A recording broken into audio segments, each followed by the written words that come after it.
Well, this is my first picture of, or at least first video of the operating running lights for the Polar Lights Enterprise that I'm working on, with all the lights actually installed in the upper half of the saucer. It looks like a bit of a rat's nest. If you look carefully, I've actually used a glue gun to glue down where the lights are, so they're in pretty solid. Now, this shows the underside of it. I ran into a small hitch back here because I'm using the DLM parts, a clear resin engine part. At least that's the plan that fits here. Now, these engine lights come actually mounted on a plastic card that fit just quite nicely, but they're actually supposed to fit a little further forward because the plastic part actually ends up like right up close. So anyway, that's kind of where that piece has sort of has ended up. However, I mean, I'm continuing to work on it. You can see the blue for the engine glow, and then this light and that light I haven't glued down yet because right about here is supposed to be where the photo etch brass rec center is supposed to go. Now, this really doesn't give you a sense of as to how it's actually looking in terms of that, but you can see that's the lights for the thrusters. The clear plastic parts haven't been put in there. Right here is the green running light. Now, the only thing is that the green running light wasn't actually a green LED. It was actually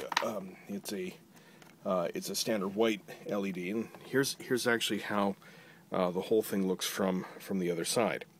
And you can see the running lights here, the thruster lights kind of peeking through a little bit, but they'll peek through a little bit more. That's the general lighting for the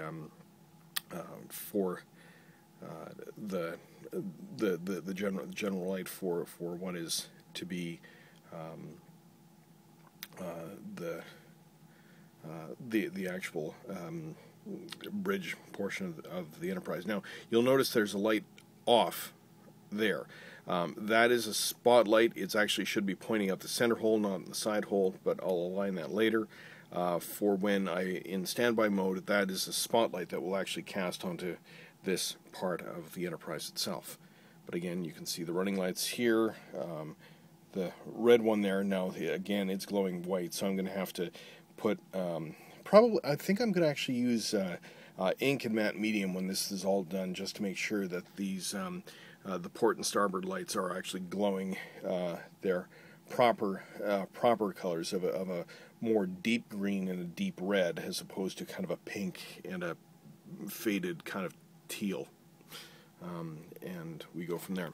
Now, just so that you see the difference here, but you'll see it on the engine lights when I actually make this switch. But when I switch it over to standby mode, the engines turn to yellow, and on the other side there's the spotlight lit up, but again it's supposed to be aimed over here, but that will come. You'll also notice that I haven't put in the impulse engine top yet. I can't remember exactly what that part's called, but that'll come in soon enough. And I also made a small faux pas. If you look carefully in here, I haven't installed the clear parts, or the crew lounge is supposed to be under that mass of wires, but that'll come soon enough. Anyway, that's where we're at right now. I'm actually very thrilled to see this actually up and operating. This is great. And anyway, hopefully I'll have more of an update. Looks like I'm actually going to make some fair progress this weekend. Thanks a lot. Talk to you guys later. Bye.